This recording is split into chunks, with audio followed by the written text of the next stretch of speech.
आत्मबंधन गुरुदेव। आज का मेरा प्रश्न ये है कि क्या एनर्जी अलग अलग प्रकार की होती है? शिव एनर्जी यानी शंकर भगवान के मंदिर में जाए तो अलग एनर्जी होती है, और कोई माता जी के मंदिर में जाए तो अलग एनर्जी होती है। प्रश्न आपका हम समझ गए कि बहुत सारे एनर्जी पॉइंट्स क्रिएट किए गए हैं, पूरी दुनिया में किए गए हैं। भारत में तो इस पर सबसे ज़्यादा काम हुआ है कि सारे मंदिर, समाधियाँ, ऐसे जो भी तीर्थ स्थल हैं वह एनर्जी पॉइंट्स हैं। ये बिल्ड किए जाते हैं, प्राण प्रतिष्ठा की जाती है। प्राण प्रतिष्ठा का अर्थ है कि वहाँ पर डिवाइन एनर्जीज़ की प्रतिष्ठापना होती है। तो अब एक प्रश्न ये उठता है कि कुछ एनर्जीज़ हैं जो डिवाइन हैं और बाकी जो है अनडिवाइन है ना। जैसा एक कॉन्सेप्ट आता है ना, शैतान की एनर्जी और ये फलानी energy, positive energy, negative energy. तो ये सवाल यह है कि पॉजिटिव एनर्जी और नेगेटिव एनर्जी नहीं, रिदमिक एनर्जी। कौन सी एनर्जी? Rhythmic energy. तो वह एनर्जी जो उस रिदम में हो जो हमारा इनर रिदम होना चाहिए, हमें वहाँ पुल करती हो, खींचती हो, हमें अलाइन करने की कोशिश करती हो। ऐसे सिस्टम क्रिएट किए जाते रहे। इन जगहों को हम कहते हैं मंदिर, समाधि या साधना स्थल।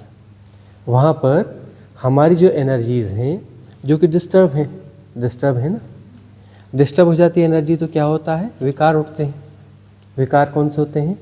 काम, क्रोध, मद, लोभ, मोह, दंभ, दर्प, गर्व, अहम, ईर्ष्या, द्वेष, बैर, मात्सर्य, घृणा, भय, प्रमाद, ये सब विकार हैं।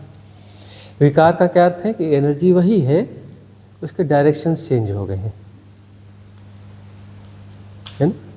उनका अलाइनमेंट बिगड़ गया है, रिदम बिगड़ गई है, वो किसी और रिदम को फॉलो कर रहे हैं। तो गौर से देखो तो सब रिदम का खेल है। पूरी सृष्टि, पूरी कायनात रिदम का खेल है। जो रिदम होनी चाहिए वह रिदम है नहीं, खोज उसी की है। और वह रिदम हमें पुकारती है, हमें आकर्षित करती है। वह रिदम मौजूद है, हमें आकर्षित करती है, लेकिन हम उसे ढूंढ नहीं पाते कि वह है कहाँ। कहाँ से ऐसा कुछ होगा कि हम अपनी बिगड़ी हुई रिदम को अलाइन कर लें, सुधार लें अकॉर्डिंग टू कॉस्मिक रिदम। जो कॉस्मिक रिदम है उसके अनुकूल हम कैसे आ जाएं? और कोशिश सारी यही है। कोई व्यक्ति खूब धन कमा रहा है तो उसे लगता है कि खूब धन हो जाएगा तो मैं बड़े आराम से मज़े से रहूँगा उसके बाद में। क्यों? क्योंकि मुझे टेंशन कुछ होगा ही नहीं। अब उसके बाद मेरा अंदर का फियर जो है ख़त्म हो जाएगा। सबसे बड़ा फियर ये है ना कि रोटी मिलेगी कि नहीं। धन है तो चिंता नहीं, रोटी आ जाएगी। मकान का क्या होगा, कोई चिंता नहीं, सब कुछ हो जाएगा। धन होगा तो सब कुछ हो जाएगा। अब बहुत से लोगों के पास धन हो जाता है लेकिन वह चीज़ नहीं मिलती तो फिर डिससेटिस्फाइड हो जाते हैं कि भाई रिदम तो बनी नहीं। इसके बाद रिलैक्स रहेंगे, रिलैक्सनेस तो आई नहीं। कोई बोलता है कि बड़े पद पे पहुंच जाऊंगा तो उसके बाद तो सब कुछ ठीक ही ठीक हो जाएगा, सब मस्त हो जाएगा। पहुंच जाते हैं बहुत लोग। अब एक उदाहरण हमें पसंद है तो पसंद है भाई, किसी बड़े उदाहरण को ही तो पकड़ना पड़ेगा ना। 3 बार प्रधानमंत्री रहे आए, सबसे बड़ा पुरस्कार मिला, और जो है उनके जीवन पे बहुत सारी किताबें लिखी गई। लोग कहते हैं वाह क्या पर्सनालिटी है। और पर्सनालिटी कविताएं लिखती हैं। क्या लिखती है कविताओं में? हर कविता में 2-4 लाइनें आ जाती हैं। जीवन बीत गया, जीवन रीत गया, जीवन बीत गया, जीवन रीत गया। जो करना नहीं था वो किया, जो करना था वो किया, उसका पता ही नहीं चला। जीवन बीत गया, रीत गया, ख़त्म हो गया। प्रधानमंत्री बन गए 3 बार और बनना था नहीं, बनना कुछ और था। इतनी किताबें लिख गई, इतने पुरस्कार मिल गए, क्या करेंगे पुरस्कारों का? क्या करोगे पुरस्कारों का? वो तो समझ में ही तब आया जब बीत गया और रीत गया, बस कविताएं लिखने को रह गई। बाद में तो कविता लिखने लायक भी नहीं रहे, मुंह से आवाज़ भी निकलनी बंद हो गई, हाथ पैर चलने बंद हो गए, व्हील चेयर पे आ गए, है ना। सब आंखें खुली रहती थी, सिर्फ देखना भर होता था, बाकी कुछ नहीं। और मेधा थी, प्रतिभा थी, मेधा थी, प्रतिभा थी। अब हमारे पारिवारिक संबंध भी रहे उन व्यक्ति से, तो पर्सनालिटी अच्छी थी, ऐसा नहीं है।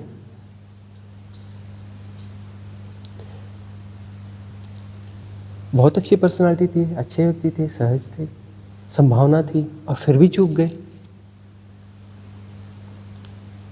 संभावना थी फिर भी चूक गए।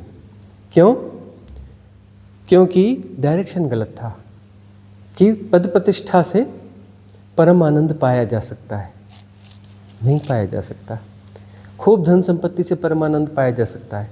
तो इतने बड़े बड़े जो लोग बैठे हैं, उनका चेहरा मोहरा देखो तो सही, अरे गूगल पे अवेलेबल है, अच्छे से खींचतान के बड़ा करके, या फिर उसका जो है कलर फोटो निकलवा के उसको अच्छे से देखो, उनके चेहरे पे कोई ऑरा है या नहीं, कोई डिवाइन खूबसूरती झलकती है कि नहीं झलकती उनके चेहरे से, झलकती है। घिसे पिटे नोट जैसे दिखते हैं वो, नोट जो रगड़ रगड़ के घिस पिट जाता है ना, वैसे दिखते हैं। कोई ब्यूटी झांकती नहीं, धन का अंबार है। और उन्हें लगा था कि पर इतना धन होगा तो सब कुछ हो जाएगा, हुआ कुछ भी नहीं। चेहरे की चमक, चेहरे की स्थिति बताती है हाथ खाली हैं, रीते हुए हाथ हैं। तो वह भी वे नहीं है। वे क्या है? वे क्या है? कबीरदास जी का एक फोटो उठा के ही देख लो। कबीरदास जी का चित्र लगभग वैसा ही है, क्योंकि ज़्यादा पुराना हुआ नहीं। नानक, गुरु नानक देव का फोटो उठा के देख लो, अभी 500 कुछ साल पहले के हैं। इनका फोटोज उठाकर देखो, दिखते ही से हृदय खिंच जाता है, जुड़ जाता है वहीं। तुम चाहो न चाहो, माथा झुक जाता है वहां पर। फोटो के सामने एग्जैक्ट भी नहीं है तो माथा झुक जाता है, हृदय के तार जुड़ने लगते हैं। गरीब लोग थे, उनका नाम बदनाम था अपने समकालीन स्थितियों में।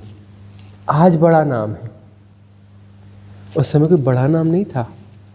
उनको 200-400-500 लोग बहुत अच्छा कहते थे, और जो जानने वाले 2-4 लाख 5 लाख लोग पीठ पीछे उनकी आलोचना किया करते थे। उन्हीं गुरु नानक देव की, उन्हीं अपना जो है कबीर की, और गरीब लोग थे, उन्हीं रैदास की, गरीब लोग थे।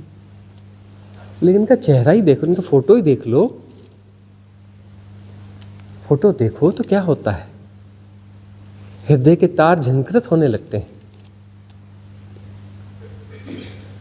तो अब जो है समझदार व्यक्ति कौन है?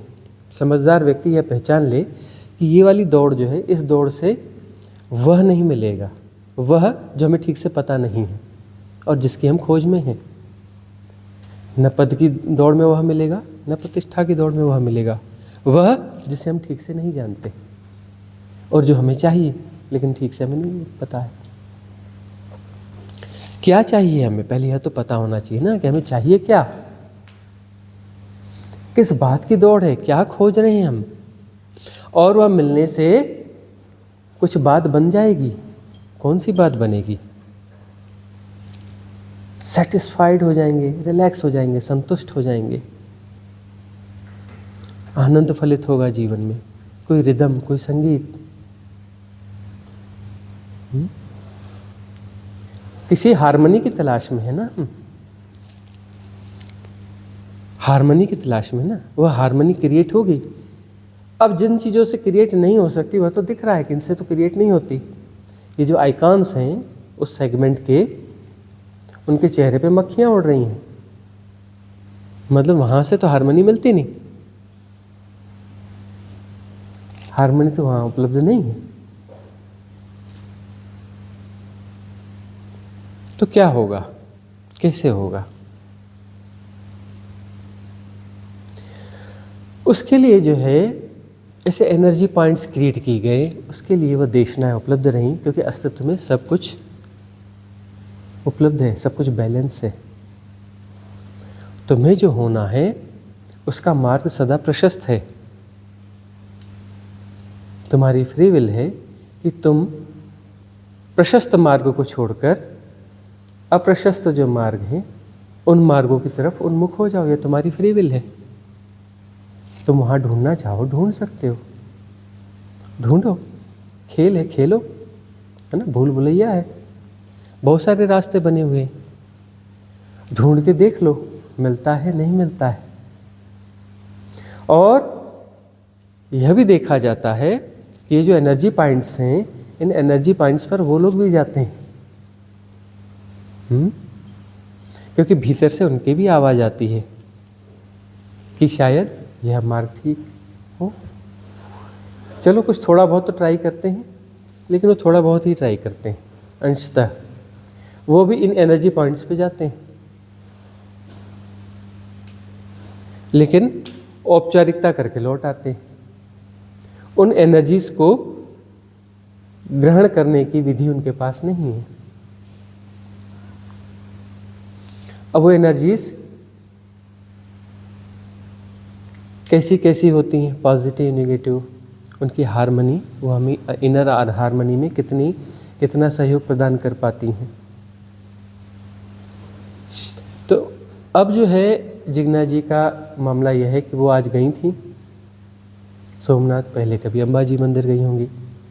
तो उनका अनुभव ये रहा कि जो गई सोमनाथ तो वहाँ की एनर्जी बहुत शांत है, बहुत शांत एनर्जी है वहाँ पर। अंबाजी के मंदिर में गई तो वहाँ की एनर्जी थोड़ी अलग है, थोड़ी उठाव वाली एनर्जी है, थोड़ी गति वाली एनर्जी है। वहाँ की एनर्जी शांत नहीं है। तो दोनों एनर्जी पॉइंट्स हैं, दोनों अलग अलग हैं, दोनों की एनर्जी अलग अलग है। वहाँ की प्राण प्रतिष्ठाएं अलग हुई हैं क्या? ये अलग अलग एनर्जीज, तो सबकी एनर्जीज अलग अलग होती हैं हर जगह की क्या? तो यह भी प्रश्न उठता है कि कुछ जगहों की एनर्जी बहुत नेगेटिव भी हो सकती हैं, जो हमारी इनर हार्मनी को डिस्टर्ब कर सकती हैं, बिगाड़ सकती हैं। ऐसे भी पॉइंट्स हो सकते हैं, होंगे ही ना, अस्तित्व में सब कुछ है, इसलिए तो फ्री विल है ना। अब है कुछ चुनने के लिए कुछ नहीं है, तो फ्री विल का मतलब क्या होगा? चुनने के लिए वैरायटीज नहीं है, तो फ्री विल का मतलब क्या है? तुम स्वतंत्र कहाँ हो फिर? तुम गड्ढे में गिरने के लिए भी स्वतंत्र हो और पहाड़ों पर चढ़ने के लिए भी स्वतंत्र हो, तब तो फ्री विल का मतलब है ना। तुम चाहो गड्ढों में गिर जाओ, चाहे पहाड़ पर चढ़ जाओ, शिखर पे पहुंच जाओ। तो एनर्जी सब जगह हैं, तो ये एनर्जीज अलग अलग हैं। अभी प्रश्न ये उठता है कि अलग अलग एनर्जीज हैं तो किस प्रकार से सहयोग करेंगी? हमें कौन सी चुननी चाहिए? हमें कौन सी एनर्जी चुननी चाहिए? जहाँ भीतर की हार्मनी डिस्टर्ब हो रही है, उस एनर्जी को तो नहीं चुनना चाहिए। सभी मंदिर हैं तो सभी मंदिरों में जाना चाहिए क्या? नहीं। सभी साधना केंद्रों में जाना चाहिए क्या? नहीं। अब जो है जब एक ही है तो षड दर्शन की क्या जरूरत है? 6 मार्ग बता दिए गए और उनकी भी न जाने कितनी शाखाएं हैं। आत्म उपलब्धि के लिए, आत्मज्ञान के लिए षड दर्शन दे दिए गए, 6 मार्ग दे दिए गए। अब 6 मार्ग दिए गए तो सबकी एनर्जी का जो सिस्टम है वो अलग ही होगा ना, उनकी विधियां अलग होंगी, वहाँ की एनर्जीज अलग होंगी। हमें अपना टाइप ढूंढना पड़ेगा कि हमारा टाइप कौन सा है, हम कहाँ से रेजोनेंस फील कर पा रहे हैं। तो यहाँ रेजोनेंस की बात आती है, हमारा रेजोनेंस कहाँ पर बन पा रहा है, किस एनर्जी के साथ बन पा रहा है। तो अब फिर से उस प्रश्न पर आते हैं कि ये शिव और शक्ति की एनर्जीज अलग अलग क्यों हैं? पहले तो इसी को पकड़ लें। मूलतः 2 टाइप की एनर्जी हैं, शिव और शक्ति। फिर उसके और बहुत सारे खंड हो सकते हैं। तो मूलतः 2 प्रकार हैं, शिव और शक्ति। शिव और शक्ति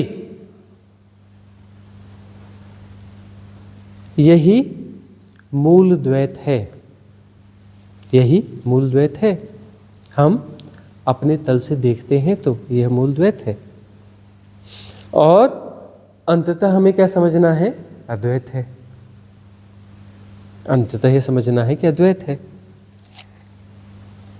लेकिन जिनका आकर्षण है शक्ति की तरफ, इस विविधता की तरफ, तो वह शक्ति की साधना करेगा, शक्ति वाले केंद्र पे जाएगा, है ना। वहाँ पर जो है रिचुअल्स हैं, कर्मकांड हैं, बाकी चीज़ें हैं, उनमें इन्वॉल्व होगा, और उसमें इन्वॉल्व होते होते उस शक्ति के खेल को दिखेगा। राइट विटनेसिंग, शक्ति के खेल को उसको देखना है, उसका राइट विटनेस होना है। वहाँ पर सिद्धियाँ आएंगी, अष्ट सिद्धियाँ आएंगी, 9 निधियाँ आएंगी। गाया जाता है ना आरतियों में, अष्ट सिद्धि 9 निधि। उस सब तरफ जाना है। भोग भोग कर जानना है कि व्यर्थ है। शक्ति का क्या मतलब है? भोग भोग कर जानना है कि सब व्यर्थ है, लेकिन होश को साध के रहना पड़ेगा। तुम भोगोगे और जानोगे नहीं तो मुक्त कैसे होगे? भोगते तो सब लोग हैं, जानते नहीं। भोगना भी है और जानना भी है। भोग में जाओ विथ अवेयरनेस। भोग तो रही हो ना, नहीं भोग रहे हो। हम भी तो कहते हैं भोग लो, भोजन है तो उसको भोगो। अच्छा भोजन बनाओ, प्रेम से बनाओ और प्रेम से भोजन करो। उसके स्वाद का जो है आनंद लो। रसो वैसा, वह रस रूप है। स्वादातीत सत्य को जानो। 5 इंद्रियां हैं, 5 मार्ग हैं, है ना। ठीक से भोगोगे और जानते रहोगे तो शक्ति से शिव की ओर जाओगे, और भोगते रहोगे और उसे जानोगे नहीं, तटस्थ भाव से नहीं जानोगे, जैसा का तैसा नहीं जानोगे, तो शक्ति कहाँ ले जाएगी? सिद्धियों में ले जाएगी। शक्ति कहाँ ले जाएगी? सिद्धियों में ले जाएगी, संसार में प्रवेश कराएगी, संसार की सफलताओं की तरफ लेके जाएगी, संसार की सफलताओं की तरफ लेके जाएगी। इसलिए जिन्हें भी सिद्धियां चाहिए होती हैं वो शक्ति की साधना करते हैं। शक्तिपीठ है ना, कुछ बड़े शक्तिपीठ हैं, कुछ छोटे शक्तिपीठ हैं, 52 शक्तिपीठ हैं, ऐसा बोलते हैं ना। तो ऐसे शक्तिपीठ बहुत सारे हैं, अन्य बहुत सारे दूसरे भी पीठ हैं, ज्योतिर्लिंग भी हैं। तो ये ज्योतिर्लिंग क्या है और ज्योतिर्लिंगों का अनुभव क्या है? तो वहाँ पर अपनी ऊर्जाओं को एक राइट बॉन्डिंग में लाना है, एक हार्मनी में लाना है। शिवलिंग देखा है ना, वो कौन सी जगह है? जहाँ पर आपको आसन लगा के बैठना है, ऊर्जाओं को एक व्रत में लेके आना है,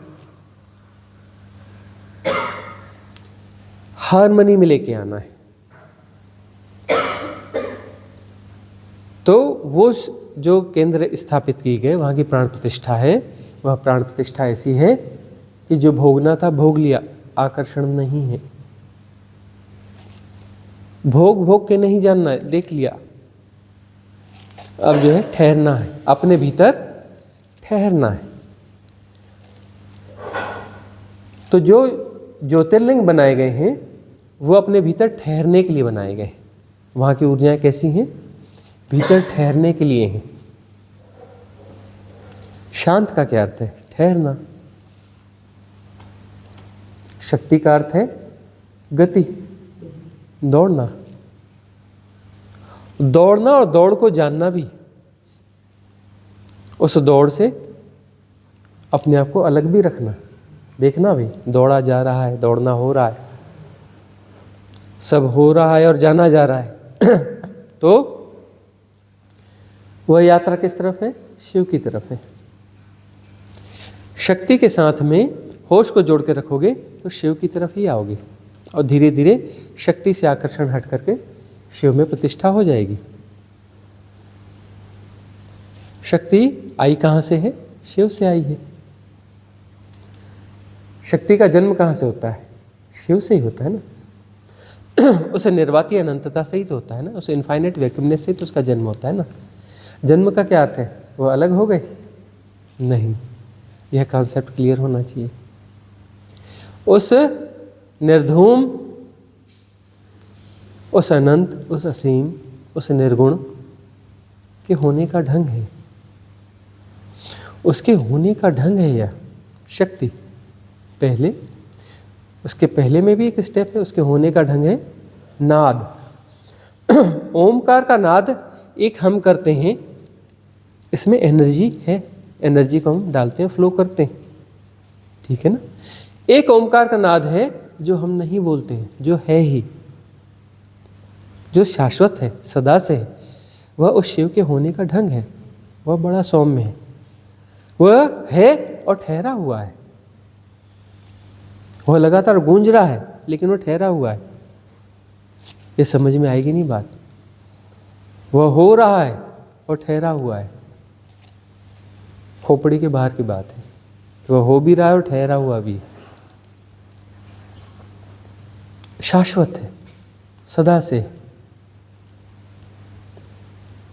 अब यह जो रूपांतरित भी हो रहा है, अर्थात इसके होने का ढंग त्रिगुणा है, इसके होने का ढंग शक्ति है, तो वहाँ पर शक्ति आ जाती। शक्ति यानी मेटाफिजिकल वर्ल्ड का अपर सरफेस, वह संधि बिंदु, वह संधि बिंदु जहाँ से मेटाफिजिकल वर्ल्ड शुरू होता है, जहाँ परलोक, पारलौकिक जगत शुरू होता है।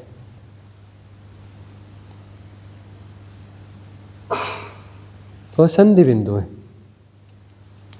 तो शक्ति जो है शिव के होने का ढंग है, और शक्ति का खेल यह सब है। यह जो कुछ भी देख रहे सब शक्ति का खेल है।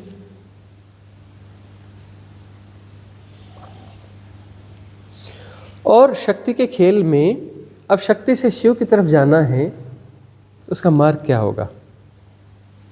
उसका मार्ग होगा हारमनी को वापस अर्जित करना है, क्योंकि इस खेल में उलझ करके हमने अपनी हारमनी को डिस्टर्ब कर लिया, एसोसिएट हो करके। नहीं, मुझे यह ज़्यादा चाहिए।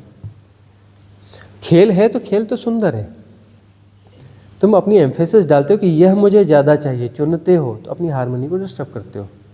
जैसे ही चुनते हो तो अपनी हारमनी को डिस्टर्ब करते हो। यह मुझे ज़्यादा चाहिए, यह ऐसा चाहिए, वैसा चाहिए, तुम बदलना चाहते हो। मतलब उस कॉस्मिक एनर्जी को अपने अनुरूप ढालना चाहते हो, उसे सुधारना चाहते हो। उसे सुधारना चाहते हो मतलब तुमने अपना अलाइनमेंट खो दिया। अलाइनमेंट का अर्थ है जो है सो है, जैसा हो रहा है ठीक हो रहा है, यह अलाइनमेंट है। अब उसे हम बदलना चाहते हैं। बदलना चाहते हैं मतलब हम हार्मनी खो रहे हैं, हम कोई वासना कर रहे हैं, मतलब कुछ ज़्यादा चाह रहे हैं। वासना का क्या अर्थ है? एक पक्षी को भोजन की वासना है क्या? उसे भूख है और वो भोजन कर रहा है, उसका पेट भर जाएगा तो बात खत्म हो जाएगी, है ना। हम जो भूख नहीं है तो भी भोजन कर लेते हैं, यह वासना है। भूख नहीं है तो भी भोजन कर लेते हैं। तभी तो लोग दिन में 3 बार 4 बार 5 बार खा लेते हैं। कैसे खा लेते हैं? वासनाग्रस्त होंगे तभी तो खाते हैं ना। भूख से खाएंगे तो ज़्यादा से ज़्यादा 2 बार खाएंगे, कई बार एक ही बार खाएंगे। अब जो है धन चाहिए और धन चाहिए और धन चाहिए और धन चाहिए।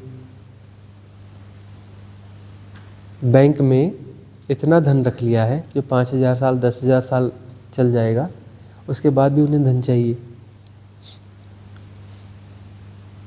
और ठहरे हुए है नहीं, वो भीतर से ठहराव है नहीं। भीतर ठहराव होता तो बुद्धि काम करती, सद्बुद्धि काम करती।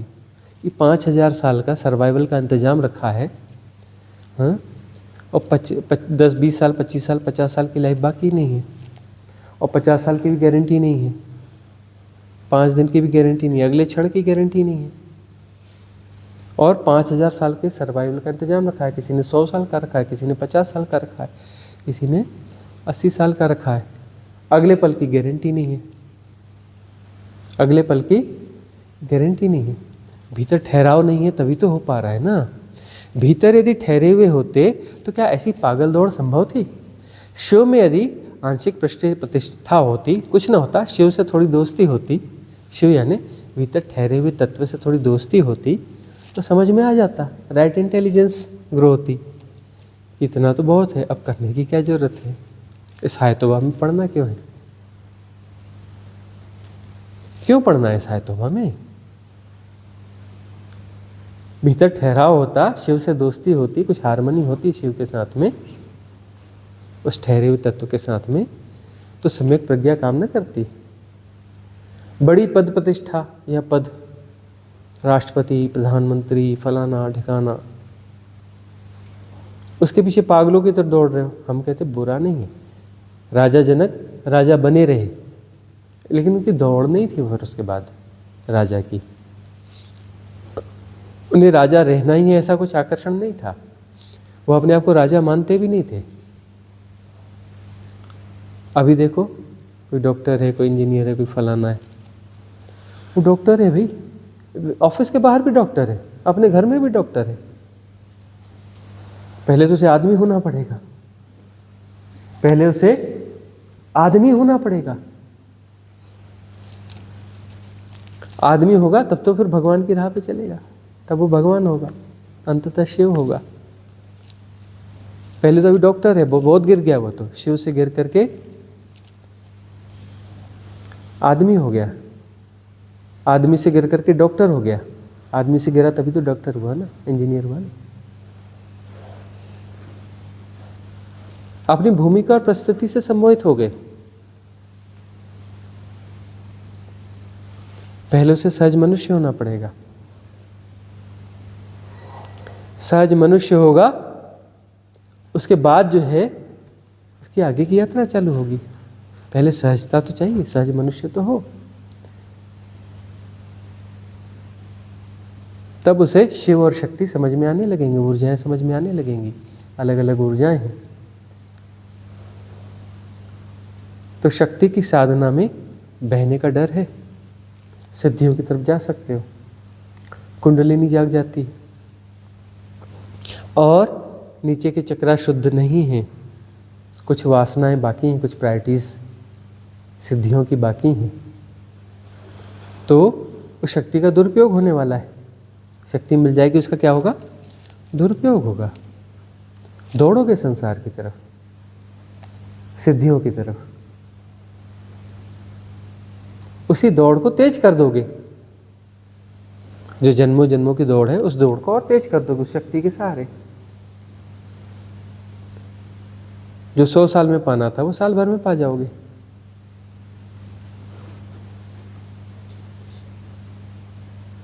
है ना? जो कविता जो है 50 साल की मेहनत के बाद लिखी या 60 साल की मेहनत के बाद लिखी कि जीवन बीत गया, जीवन बीत गया, शायद 1 साल बाद ही लिखना चालू कर दोगे कि जीवन बीत गया, जीवन बीत गया।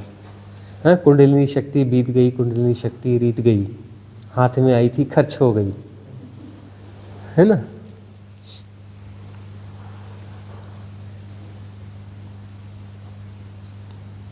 तो ऊर्जाएं अलग अलग तो होती हैं, तो शक्ति की साधना में ज़्यादा अवेयरनेस की जरूरत है।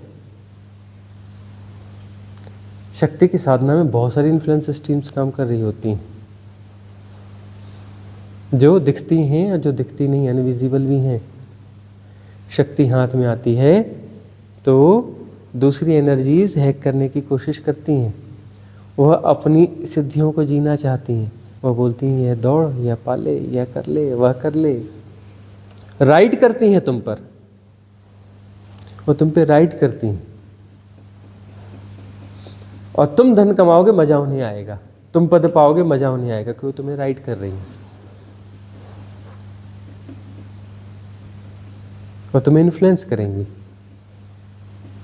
इसलिए नहीं देखा शक्ति की जो जहाँ भी मंदिर हैं वहाँ लोग झुकते रहते हैं, है ना, आंखें बंद कर करके उल्टे सीधे डांस करते हैं। वो क्या लेकर के त्रिशूल लेके यहाँ से यहाँ घुसा देते हैं, कोई यहाँ से यहाँ कुछ घुसा देता है, कोई कुछ कर रहा होता है ना। शक्ति की साधना करोगे तो वहाँ पर हैकिंग बहुत जल्दी होती है।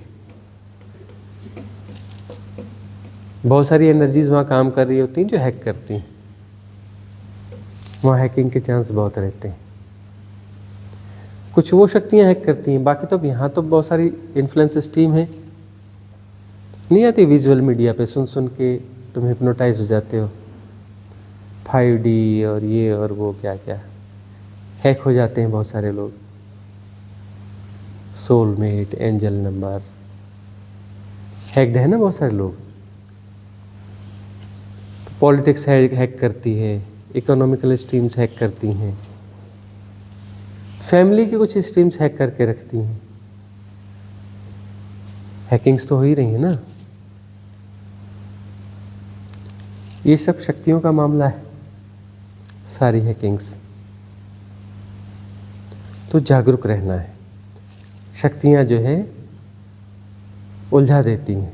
शक्तियों के साथ ताकत है ना आप में, ताकत है तो उसका मिसयूज हो सकता है, मिसयूज करवाया भी जा सकता है। जो ताकतवर नेता रहते हैं ना, उनके चमचे रहते हैं, उनको बोलते हैं साहब ऐसा कर लो, अरे साहब ऐसा कर लो, और चमचों के सुन सुनकर वैसा वो कर भी जाते हैं, कर जाते हैं ना। जो नहीं करना चाहिए था वो भी कर जाते हैं। इन्फ्लुएंस काम करते हैं। और शिव जो है, शिव का मतलब अब संसार के सारे ताम झाम सब देख लिए, जान लिए, सारा खेल खेल लिया, सारा खेल खेल लिया। खेल की व्यर्थता का पता चल रहा है, अब ठहरना है। तो वह ऐसे केंद्र बनाए गए कि वहां जाकर के ठहरना है। तो शैव परंपरा रही है, वह ठहरने की परंपरा रही है। ठहर जाओ। और बाहर का जो आकर्षण, यह होना चाहिए, वह होना चाहिए, वह होना चाहिए, बहुत सारी धारणाओं का जोड़ है। एक व्यक्तित्व क्रिएट हो गया है, उसको विड्रॉ करना है ना। तो शैव परंपरा के संत गोरख जी कहते हैं, मरो हे जोगी मरो, मरो मरण है मीठा, तिस मरनी मरो, जिस मरनी गोरख मरी दीठा।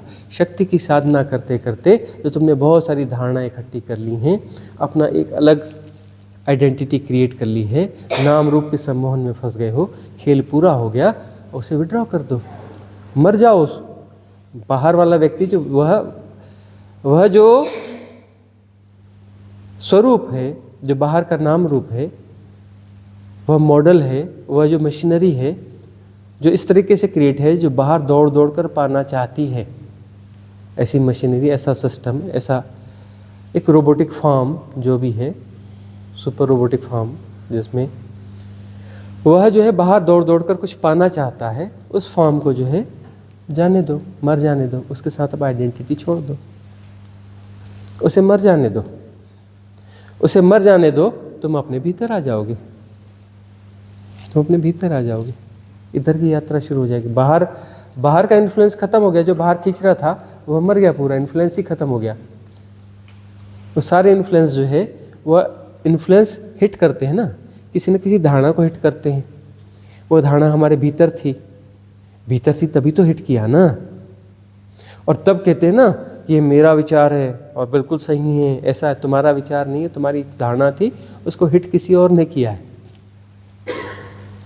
किसी और इन्फ्लुएंस सिस्टम ने हिट किया, उसका यूज़ किया, तुम्हें हैक किया और पुल कर रही है अपनी तरफ। तुम कह रहे हो कि मैं तो अपनी मर्जी से कर रहा हूँ। अरे भाई, अपनी मर्जी से कहाँ, अपने सफ़र पे हम हैं, रुख हवाओं का जिधर का है उधर के हम हैं।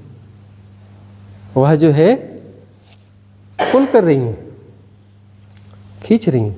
तुम्हारे भीतर धारणा है तभी तो ना, हुक है ना, धारणा मतलब हुक, उसमें उसने फंसाया और खींचना चालू, रस्सा फंसा दिया। तो सारे हुक्स जो है इनको विड्रॉ कर दो, फेंकते रहे हवा में। कोई हुक देते हैं कि हवा में फंसा के बताओ, आकाश में फंसा सकते हैं कोई हुक? बढ़िया रस्सी देते हैं, बढ़िया हुक देते हैं, बिल्कुल नुकीला वाला, आकाश में फंसा के बता देना, फंसा सकते हो? अंदर धारणा ही नहीं बची, सबकॉन्शियस माइंड क्लीन हो गया, फेंकते रहो, घुमाते रहो, हुक वहाँ फंसेगा ही नहीं, कोई जगह ही नहीं है फंसने के लिए।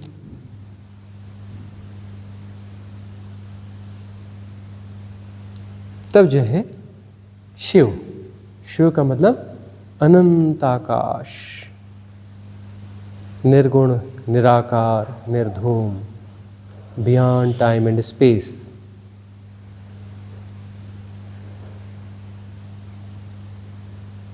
वह शिव है, भीतर ठहरना है, अंततः शिव की ओर जाना है। बाहर के जो भी आकर्षण है, मन नहीं भरा है तो ठीक है, शक्ति की साधना करो, लेकिन जाग के, होश से। होश खोगे तो मुश्किल हो जाएगी, होश बनाए रखोगे तो हैकिंग्स दिखने लगेगी, कैसे तुम्हें हैक किया जा रहा है, कैसे तुम्हें पुल किया जा रहा है, खींचा जा रहा है, कब हुक आया तुम्हारी धारणों को फंसाया।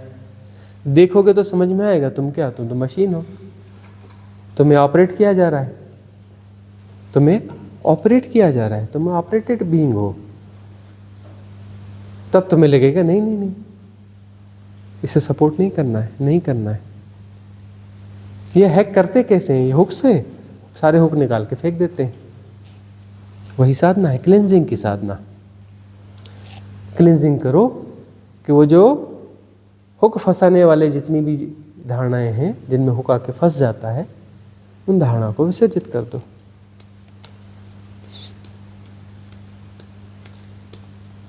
क्लींजिंग प्रॉपर हो जाएगी तो भीतर ठहर जाओगे तो शिव तत्व है। जैसे ही वो सब विड्रा होगा तो अनाहत नाद सुनाई पड़ेगा। मतलब जब बैक हो रहे हो वापस, है ना, संसार से, शक्ति से शिव की तरफ बढ़ते हो, तब अनुभव घटता है अनाहत नाद का। तब जो है अनाहत नाद सुनाई पड़ता है स्पष्ट, बहुत शानदार तरीके से। उस सरफेस पर, यही लोक के सरफेस पर, शक्ति के सरफेस पर, जहाँ से मेटाफिजिकल वर्ल्ड परलोक शुरू होता है, उस संधि बिंदु पर पहुँचते ही अनाहत नाद सुनाई पड़ता है। उससे टकराते हो और अनाहत नाद शुरू हो जाता है। अनाहत नाद प्रतिष्ठित होने लगा, मतलब तुम धीरे धीरे भीतर प्रवेश पाने लगे। फिर जो है वह धीमा होते जाएगा, धीमा होते जाएगा, धीमा होते जाएगा, फिर धीमे धीमे सुनाई पड़ेगा। जब भी एकांत में आओगे तो धीमा धीमा अनाहत नाद सुनाई पड़ेगा। टी ची पी या अलग ध्वनि के रूप में नहीं। अनाहत का नाद का मतलब होता है ओम, साफ साफ ओम सुनाई पड़ेगा। ओम,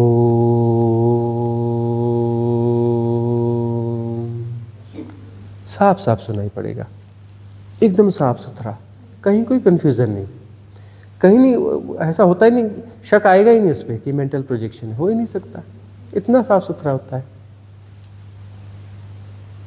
वो सुनाई पड़ेगा और फिर धीरे धीरे जो है वह धीमा होता जाएगा, धीमा होता जाएगा। मतलब अंदर वो प्रतिष्ठा हो गई इसकी, मतलब अब जो है परलोक में प्रतिष्ठा हो गई। अब बचे हुए कर्म प्रारब्ध हैं, उन्हें क्लीन करना है। बचे हुए कर्म प्रारब्ध हैं, उन्हें क्लीन करना है। और क्लीन होते रहेंगे। करना है मतलब वह होंगे, हमें सिर्फ जानते रहना है, हमें जानते रहना है। और क्लींजिंग के प्रोसेस कर सको तो बहुत अच्छा है। अस्त्र सदा उपलब्ध कराता है, हमेशा सद्गुरु उपलब्ध होते हैं। इस धरा पर ही नहीं, जितनी धराएं होंगी जहाँ पे जीवन है, सब जगह उपलब्ध होते हैं। और एक हो दो होते हैं ऐसा नहीं है, उसके अपने अनुपात होते हैं। 300, 400, 500 हो सकते हैं पूरी धरा पर।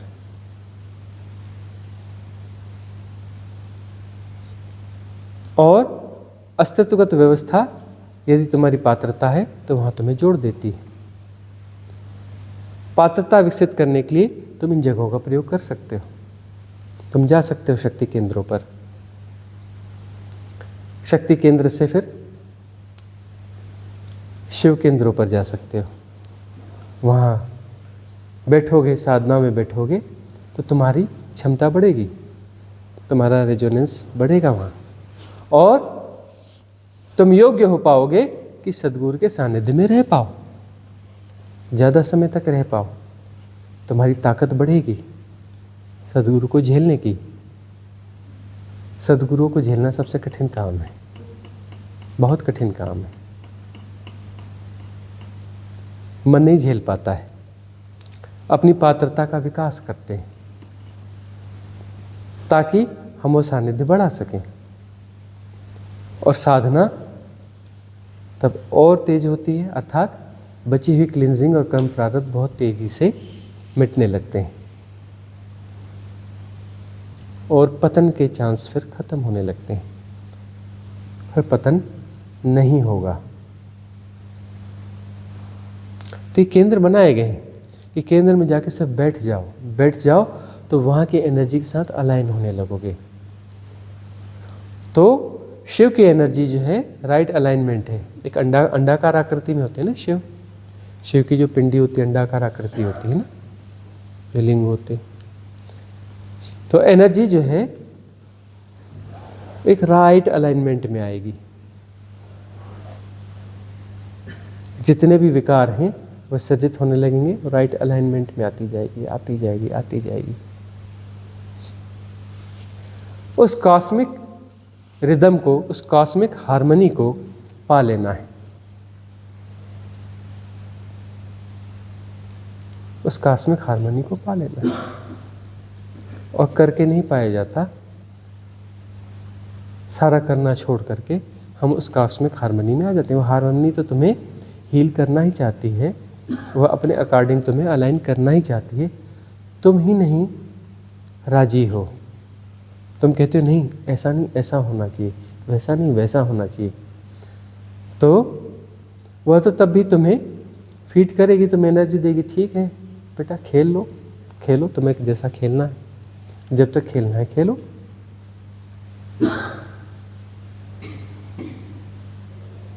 जब खेल से उबने लगोगे तो भीतर ठहरने लगोगे। ठहरने का अर्थ है तब भी सब कुछ चलेगा, लेकिन हार्मनी में।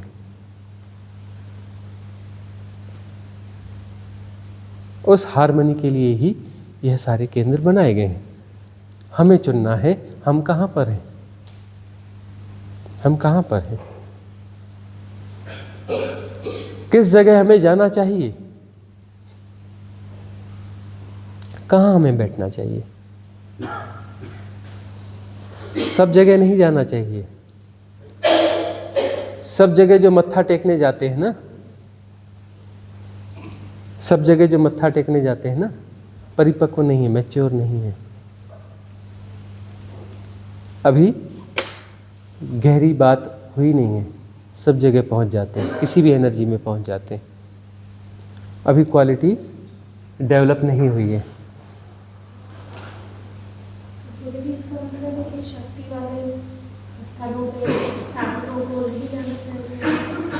वो अपना टाइप ढूंढना है कि अभी संसार में कितना आकर्षण बाकी है। तो संसार में यदि आकर्षण बाकी है, संसार में यदि आकर्षण बाकी है तो शक्ति की साधना करो। क्योंकि जो तुम 50 साल में करना चाहते हो तुम उसे 5 साल में करके मुक्त हो जाओ, 3 साल में करके मुक्त हो जाओ, 1 साल में करके मुक्त हो जाओ। जैसे कुंडलिनी जागरण हो गया और किसी ने उसका दुरुपयोग कर भी लिया तो एक हिसाब से दुरुपयोग है, पर एक दूसरे हिसाब से पूरा दुरुपयोग नहीं है। अब वो जो है बड़ा नेता बनने में उसको 10 साल 20 साल लगने थे, वो 1 साल में बड़ा नेता बन जाएगा। पूरी गंदगी देख लेगा, और यदि उसने होश को बनाए रखा, उसकी कुछ ना कुछ तो पात्रता है ना, तो वहाँ से बाहर आ जाएगा। बोलेगा नहीं हो गया, देख लिया, कुछ नहीं रखा है यहाँ पे। धन कमाएगा, बहुत जल्दी ज़्यादा धन कमा लेगा, फिर देख लेगा अरे नहीं ये बेकार चक्कर है, जो इकट्ठा हो गया इससे काम चल जाएगा, राम राम, आगे चक्कर में नहीं जाना है। फिर अपनी उस साधना में वापस आ जाएगा। तो कुंडलिनी यानी मुक्ति नहीं है, कुंडलिनी जागना यानी आत्मज्ञान नहीं है। कुंडलिनी शक्ति का जागने का अर्थ है कि जो है शक्ति आ गई, शक्ति अर्जित हो गई है। अब इस शक्ति का उपयोग बाहर दौड़ने में करते हो कि भीतर लौटने में करते हो? भीतर लौटना, उसमें भी शक्ति की जरूरत है। क्योंकि बाहर की इन्फ्लुएंस सिस्टम तो इधर खींच रही है ना, पुल कर रही है ना। लौटने में भी शक्ति की जरूरत है, किसी हद तक, आखिर तक नहीं, किसी हद तक। और बाद में शांत एनर्जी जो है, शक्ति है और शांत है, शक्ति और शांत है तो शिव हो जाएगी। शिव क्या है? ठहरी हुई शक्ति। शक्ति क्या है? गतिमान शिव। शक्ति का क्या मतलब है? गतिमान शिव। और शिव का मतलब है ठहरी हुई शक्ति। दोनों अलग अलग हैं नहीं, टूटे नहीं है कभी। शिव और शक्ति कभी भी अलग अलग नहीं है, उसके होने का ढंग है। टूटा कभी है ही नहीं। ये टूटता तो जोड़ नहीं सकता, कोई नहीं जोड़ सकता। कोई भी फेविकॉल लगाओ कभी नहीं जुड़ेगा,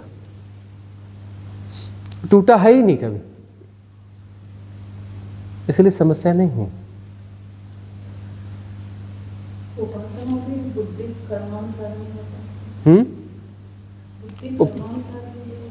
उपासना, उपासना बुद्धि कर्म अनुसार का अर्थ यही है कि हमारे आकर्षण क्या है, बुद्धि क्या चुनती है। बुद्धि क्या क्या अर्थ है?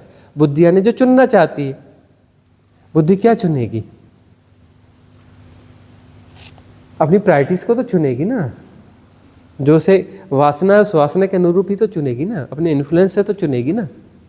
बुद्धि क्या है? उसकी जो टॉप प्रायोरिटी है, टॉप वासना है, उस अनुसार वो चुनेगी, उस उपासना को चुनेगी। कर्म अनुसार, कर्म कौन से हैं? पुराने कर्म कौन से हैं? उसी कर्म के अनुसार तो अगले कर्म होंगे ना। यदि वो कर्म जो है हमारे ऐसे कर्म हैं कि धन पाना है, पद प्रतिष्ठा चाहिए, ऐसे कर्म किए हुए हैं, उस तरफ का आकर्षण है, वैसे कर्म है, उन्हीं कर्मों की श्रृंखला होगी। उपासना भी ऐसी होगी। हाँ, वह भी तो वही चीज़ है। आध्यात्म में भी क्या है? आध्यात्म में भी ज़्यादातर आध्यात्म क्या है? मैट्रिक्स। ज़्यादातर आध्यात्म क्या है? मैट्रिक्स। ज़्यादातर स्पिरिचुअलिटी क्या है? माया का ये खेल है ज़्यादातर आध्यात्म। समझ सको तो समझ लो, माया का ही खेल है ज़्यादातर आध्यात्म। वास्तविक आध्यात्म है कुछ न करना, ठहर जाना। लेकिन बहुत सारा आध्यात्म है जो बहुत कुछ करता रहता है, आध्यात्म के नाम पर बहुत कुछ किया जाता है। वो क्या है? आध्यात्मिक मैट्रिक्स है। उस मैट्रिक्स से थोड़ा बेहतर है, लेकिन है तो मैट्रिक्स ही ना, वह है तो मैट्रिक्स ही ना। और यही तो वेदांत है। वेदांत क्या है? वेदांत क्या है? क्या है अष्टावक्र जनक संवाद? कि सब मैट्रिक्स है। समझो तो आध्यात्मिक मैट्रिक्स से बाहर होना है ना, पहले सांसारिक मैट्रिक्स से बाहर होना है, फिर आध्यात्मिक मैट्रिक्स से बाहर होना है। यदि 10 साल खूब जोरदार तरीके से संसार में एक्टिवेट हो जाओ, वैराग्य हो जाएगा, उस मैट्रिक्स से मुक्त हो जाओगे। जोरदार तरीके से 50 साल आध्यात्मिक मैट्रिक्स में उलझ जाओ, तब भी कोई चांस नहीं है कि उससे बाहर हो पाओगे। बाहर का संसार 10 साल में वैराग्य उत्पन्न कर देता है। आध्यात्मिक मैट्रिक्स जन्म जन्म खा जाएगा, जन्म जन्म खा जाएगा। उससे मुक्ति थोड़ी मुश्किल काम है। उससे मुक्ति के लिए बहुत हाई इंटेलिजेंट क्वेश्चन चाहिए, वेदांतिक, है ना, वेदांत चरम है ना। उपनिषदों की भाषा चाहिए, उधार वाली नहीं, नगद वाली, खुद की। उधार वाली होती तो उपनिषद तो मौजूद है, बहुत लोग पढ़ते हैं, मुक्त हो गए होते। पढ़ पढ़ के कोई नहीं मुक्त हुआ। पोथी पढ़ पढ़ जग मुआ, पंडित भया न कोई, ढाई आखर प्रेम का, पढ़े सो पंडित होई। कबीरदास जी मुक्त हो गए बगैर वेदांत पढ़े।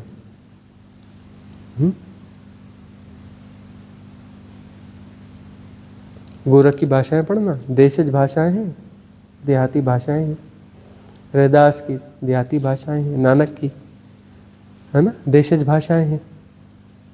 कुछ पढ़ा लिखा विखा नहीं है, गंवार लोग हैं, शुद्ध गंवार है, शुद्ध गंवार है। शुद्ध है तो पा लिया उन्होंने, गंवार है लेकिन शुद्ध है। शुद्धता ने परिपूर्णता पा ली, छलांग लग गई। नहीं तो फिर वेदांत तो सब उपलब्ध है। वेदांत पढ़ने वाले करोड़ों लोग हैं, फूल खिला नहीं। वेदांत की समझ खुद की होनी चाहिए, खुद वो इंटेलिजेंस, हमारे भीतर से वेदांत आना चाहिए। वेदांत ऐसी चीज है जो नगद ही काम करता है। वेदांत जो है नगद ही काम करता है, खुद का वेदांत होना चाहिए। हमारे भीतर के वेदों का अंत हमारे भीतर होना चाहिए। जो भी वेद है ना, जो भी हमारी ज्ञान की संपत्तियां हैं, धर्म की संपत्तियां हैं, ये सारे जो है इनका अंत हमें खुद ही करना है भीतर में।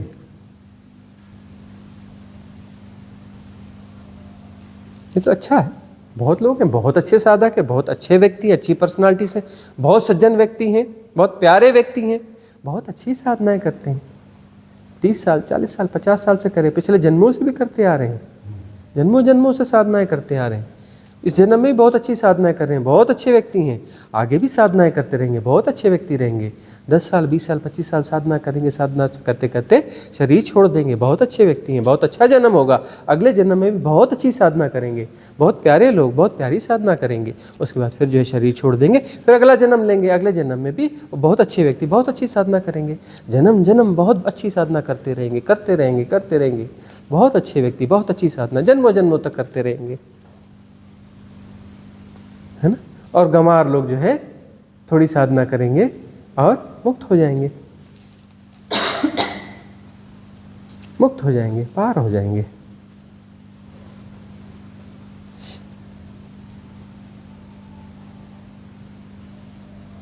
तो हमें अपने अच्छी साधना हो रही है तो रुके क्यों? अपने भीतर ही ढूंढना पड़ेगा, कारण सदा हमारे भीतर है, अटकाव सदा हमारे भीतर है। हम कुछ बाहर कुछ चाहते हैं, कुछ किंतु परंतु हमारे भीतर है ना। सबसे बड़ा किंतु परंतु क्या है? हम नहीं कहते यहाँ किसका है किसका नहीं, हम सार्वभौम बात कहते हैं। सबसे बड़ा किंतु परंतु यह है कि परमात्मा तो चाहिए, परमात्मा तो चाहिए, लेकिन मेरे साथ बैठ करके ताश खेले, रम्मी खेलना चाहिए मेरे साथ, है ना। परमात्मा हमें रूबरू चाहिए, हमसे बातचीत करे, हम उसके सानिध्य में बैठे, उसके सिंहासन के बाजू में हमारा आसन होना चाहिए और साथ में बैठ के ताश खेलेंगे, तो फिर मामला गड़बड़ है, मामला गड़बड़ है। परमात्मा को छुआ नहीं जा सकता, परमात्मा हुआ जा सकता है। अब परमात्मा को छूने चले हो तो दौड़ते रहो, दौड़ते रहो, दौड़ते रहो, है ना। ताश की गड्डी संभाल कर रखो, तुम्हारी ताश की गड्डी फट जाएगी, खराब हो जाएगी, फिर नई ताश की गड्डी लेनी पड़ेगी। हाँ, नई टेक्नोलॉजी आ गई जो खराब ना हो, ऐसी वाली ताश की गड्डी लेनी पड़ेगी। वो तो कितना भी समय दौड़ो, गड्डी ले लेके दौड़ते रहोगे, पहुँचेगे तो कभी नहीं, गड्डी बार बार खराब हो जाएगी, फिर नई ताश की गड्डी लेनी पड़ेगी, मिलेगा कभी नहीं। परमात्मा को छुआ नहीं जा सकता, परमात्मा हुआ जा सकता है। हम आध्यात्मिक में फंसे कि नहीं फंसे हो कैसे पता चलेगा? हम आध्यात्मिक मैट्रिक्स में फंसे हैं या नहीं फंसे हैं, यह भी हमें अपने भीतर से ही दिखेगा ना। आध्यात्म के सहारे कुछ और पाना चाहते हो क्या? आध्यात्म के सहारे कुछ पाना चाहते हो कि आध्यात्म के सहारे खोना चाहते हो?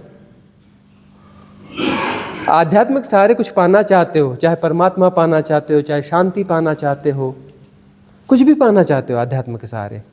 हम शांति पाना चाहते हैं जी आध्यात्म के सहारे, हम परमात्मा को पाना चाहते हैं, और बहुत गहरे में तो मुक्ति पाना चाहते हैं।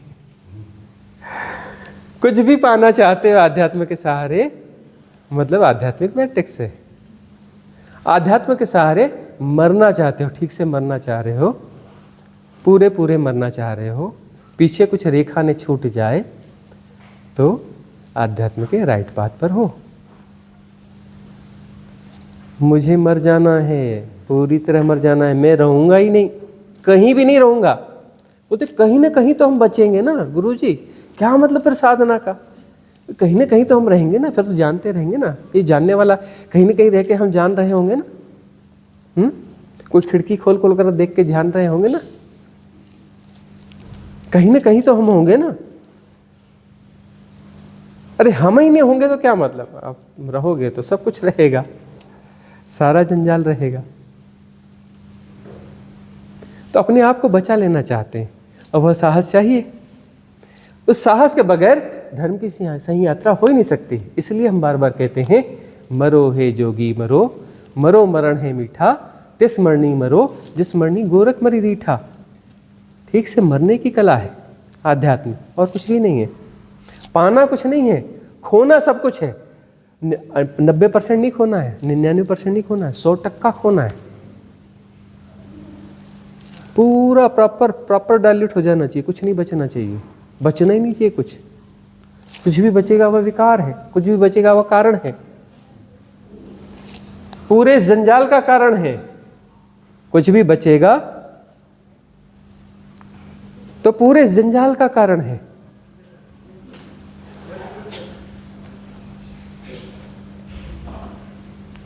बचना कुछ भी नहीं चाहिए। और यह साहस बहुत मुश्किल काम है। यह बड़ा मुश्किल है, बहुत मुश्किल है।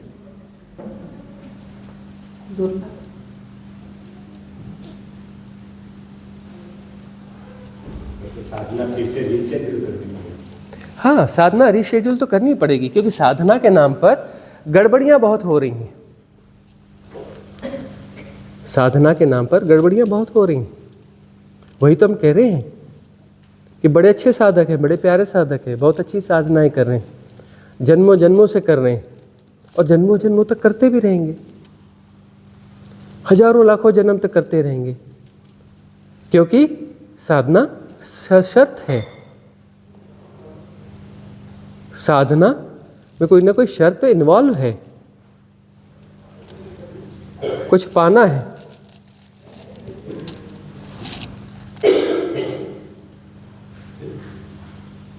ऐसी साधना जो है फंसाएगी। रीशेड्यूल तो करनी पड़ेगी।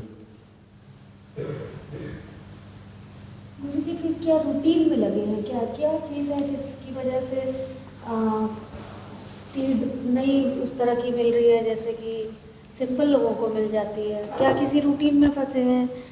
मान लीजिए कोई इच्छा भी नहीं है किसी प्रकार की, चाहे मुक्ति की भी इच्छा ना हो, और फिर भी प्रोग्रेस नहीं उतनी फास्ट हो रही है। एक ट्रांजिट पीरियड होता है, वो बड़ा उलझाता है। ट्रांजिट पीरियड बड़ा उलझाता है और बहुत सारे कन्फ्यूजन्स पैदा करता है कि अब जो है हम तैयार हैं, सब कुछ खोने के लिए तैयार हैं, मरने के लिए तैयार हैं, जैसा भी हो सब ठीक है। अब कहाँ अटक गए? अरे भाई, पुराने जो अटकाव हैं उन्हें डाइल्यूट तो होने दो। समय में गढ़े थे ना, जो विकार गढ़े थे, जो आकर्षण गढ़े थे, वो समय में गढ़े थे ना, समय क्रिएट किया था ना। अब वो डाइल्यूट होंगे तो समय लेंगे ना। जब वो समय लेंगे, वो डाइल्यूट होंगे, तब तो समय के जाल से बाहर आओगे, समय से बाहर निकलोगे। अभी हो तो समय में ना, उस समय को उतना और जीना पड़ेगा। ये तो कर्म प्रारब्ध है। कर्म प्रारब्ध का क्या अर्थ है? कि समय बाकी है। कर्म बाकी है मतलब समय बाकी। तो कर्म को डिसॉल्व होने दो। कर्म डिसॉल्व हो जाएंगे तो समय भी डिसॉल्व हो जाएगा। कर्म जितने कम कर्म होंगे, समय का बोध उतना थिन होता चला जाएगा। समय का बोध उतना थिन होता चला जाएगा। जितने कर्म कम होते जाएंगे, जितनी क्लिंजिंग होती जाएगी, जितनी क्लिंजिंग होती जाएगी, उतने जो है समय का बोध हल्का होता चला जाएगा। समय का बोध हल्का होगा तो भीतर ठहरने लगोगे। समय का बोध जितना ज़्यादा हो उतने वाचाल रहोगे, उतने दौड़ भाग में रहोगे, उतने शक्ति को जी रहे होगे। शक्ति को जी रहे हो में तो समय के बोध को ज़्यादा जी रहे हो। हरी, जल्दी जल्दी और ज़्यादा। समय को सघन कर रहे हो, जल्दी और ज़्यादा के चक्कर से बाहर हो गए, आवेगों से बाहर हो गए, आवेगों से मुक्त हो गए, ठहरने लगे भीतर, तो धीरे धीरे धीरे समय का बोध कम होता चला जाएगा, समय डिसॉल्व होते चला जाएगा, समय खत्म हो जाएगा, जीरो हो जाएगा। समय जीरो हो गया मतलब कर्म खत्म हो गए। ये ट्रांजिट पीरियड है। ट्रांजिट पीरियड, कर्म भोग तो खुद करने ही पड़ेंगे ना, वहाँ तो धैर्य की जरूरत है। धैर्य मतलब अभी समय को जी रहे हो, अधैर्य है। अधैर्य वही वाला है, जल्दी और ज़्यादा, तो जल्दी मुक्ति, मुक्ति भी नहीं चाहिए तो फिर अधैर्य क्यों है? किस बात का अधैर्य है? जब मुक्ति नहीं चाहिए तो क्यों नहीं हो रहा है? क्या है? कुछ चाहिए ना। नहीं, आप कहते हैं ना, आप सिंपल लोगों का जल्दी हो जाता है, फिर ये जल्दी देर क्या है?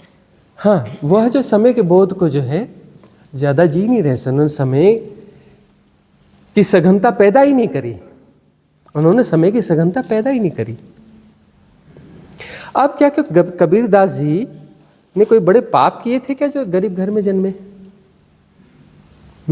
वो भी ऐसे जन्मे कि माँ बाप ने कहीं, माँ ने अपना छोड़ दिया, अवैध संतान, नदी में जो है अपना वो बना हुआ बांस का वो जो बनी हुई उसमें टोकनी, उसमें बहा दिया और फिर किसी और को मिल गया, गरीब को। क्या माजरा है ये कि उनको अच्छा गर्भ भी नहीं मिला या अच्छा वो व्यवस्था भी नहीं मिली। वो बड़ी कृपा थी कि पिछली साधनाएं भी कुछ इतनी अच्छी हो गई होंगी कि बहुत अच्छा हुआ, बहुत अच्छा हुआ। ये अहंकार बनाए नहीं कि उच्च कुल में जन्मे हैं जी, हाँ, उच्च जाति में जन्मे हैं। वो भी तो फंसा देता है ना, उच्च कुल, उच्च जाति, फलाना ढिकाना, मैं रेपुटेटेड परिवार से हूँ, फलाना हूँ, ढिकाना हूँ। अहंकार का कोई आधार ही नहीं बचा। गरीब जुलाहे के घर जन्मे, धर्म का ही ठिकाना नहीं, जाति धर्म का भी कोई ठिकाना नहीं, माँ बाप का पता नहीं, पालने वाला कोई और, उसकी भी कोई प्रतिष्ठा नहीं। मतलब बहुत सारा जाल तो पहले ही कट गया, शिक्षा का कोई उपाय ही नहीं, इतनी गरीबी, पढ़ने लिखने का कोई मतलब ही नहीं है। मतलब नया कचरा इकट्ठा करने का उपाय ही नहीं है। सीखना सिर्फ ताना बाना ही सीखना था कि यहाँ से फंसेगा, यहाँ से फंसेगा, ऐसे करोगे तो कपड़ा बुन जाएगा, ऐसे धागा बनाना है, ऐसे कपड़ा सीना, ऐसे चादर बुनना है। कुल शिक्षा ही इतनी हुई कि चादर बुनना है। उन्होंने कहा चादर बुनना है तो क्यों ना झीनी झीनी बुन ले, इतना ही करना तो चादर बुन ही रहे हैं, बस झीनी झीनी बुन लेते हैं। झीनी झीनी बीनी चदरिया, है ना। स्वामी जी, मौन अंदर घटता है, मतलब मौन रहता है ना अंदर से, तो फिर बेचैनी बहुत दिखती है अंदर से, तो ये भोग ही है। भोग है ना। हाँ, भाई भीतर मौन घट रहा है और बेचैनी मतलब जो सबकॉन्शियस माइंड के पैटर्न्स तड़पना चालू हो गए। मछलियों के पास पानी खत्म हो गया, बहुत ही अंदर से। हाँ, बहुत ही तो ज्यादा पानी खत्म हो गया तो मछलियां तड़फड़ाना चालू हो जाएंगी। मछलियों को पानी नहीं देना, रिएक्ट मत करना। रिएक्ट किए मतलब उन्हें पानी दे दिया, फिर वो तैरना और सरवाइव करना चालू कर जाएंगी। तो मछलियों को पानी नहीं देना, बहुत ज़्यादा बेचैनी लेकिन लगती है, दिखता रहता है। बस उसे देखते रहना है। ट्रांजिट पीरियड है, भोगना खुद ही पड़ेगा, खुद ही भोगना पड़ेगा। पुराने होंगे, भोगना तो पड़ेगा, तटस्थ भाव से भोगना पड़ेगा। कभी रिएक्ट नहीं करना, कभी छूटने लगता उन्हें समझने की कोशिश नहीं करना, उन्हें मैनेज करने की कोशिश नहीं करना, उन्हें मैनिपुलेट करने की कोशिश नहीं करना। बस एक ही की है, जानते रहना सब हो रहा है और जाना जा रहा है, अपने से हो रहा है, अपने से जाना जा रहा है। किसी कंसंट्रेशन की जरूरत नहीं, किसी एम्फेसिस की जरूरत नहीं है। एनालाइज मत करना, डिफाइन मत करना, कैटेगराइज मत करना, कुछ मत करना। करना नहीं, करने वाले सब बिगाड़ देते हैं। करने से कर्ता पैदा हो जाएगा, बिना किए सब ठीक हो जाएगा। अब भोगना तो पड़ेगा। स्वीकार, परम स्वीकार, जो हो रहा है ठीक हो रहा है, परम स्वीकार। धैर्य, धैर्य, परम स्वीकार के साथ धैर्य। धैर्य का अर्थ है परम स्वीकार। जैसा भी हो रहा है स्वीकार करो, धैर्य। श्रद्धा रखो, सबूरी घटेगी, सबूरी रखो, श्रद्धावान हो जाओगे।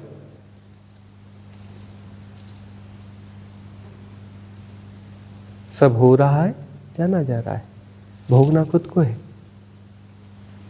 भोग यही है कि देखना भरे बगैर प्रतिक्रिया के। और कोई प्रश्न है? स्वामी जी, गीतांजलि ने जो क्वेश्चन ऊर्जा का पूछा, तो इस संदर्भ में वो फ्रीक्वेंसी का लेवल अमुक पॉइंट पे अलग हो, वो हाँ, अलग अलग जो ऐसे मंदिर या साधना स्थल या समाधियाँ हैं, सबकी ऊर्जा के फ्रिक्वेंसी लेवल अलग अलग होते हैं। और साधक जो है, साधक को धीरे धीरे समझ में आते हैं कि कौन सा फ्रिक्वेंसी लेवल ठीक है, कौन सा ठीक नहीं है।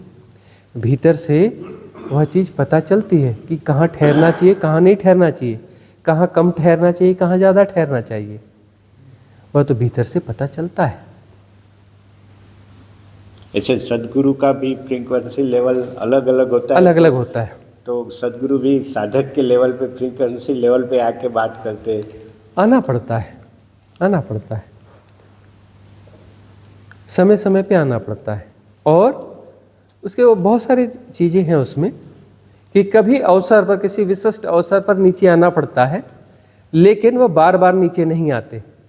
क्यों नहीं आते? वह चाहते हैं छटनी हो जाए, कि कहीं ऐसी स्थिति आ गई कि मजबूरी है, वहाँ पर समय काल की स्थिति के अनुसार मजबूरी, इन द सेंस कि वो पुराना कोई कर्म प्रारब्ध है, तो उसके लेवल पे उतरा जाएगा।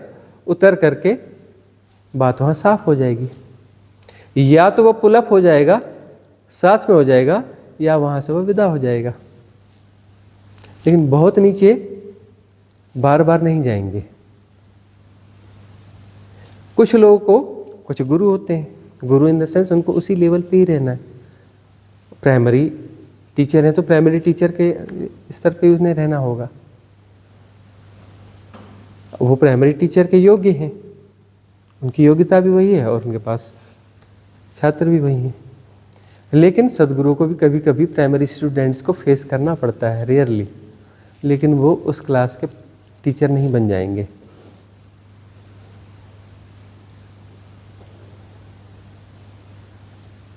ठीक है, और कोई क्वेश्चन है? सभा यहाँ समाप्त करें।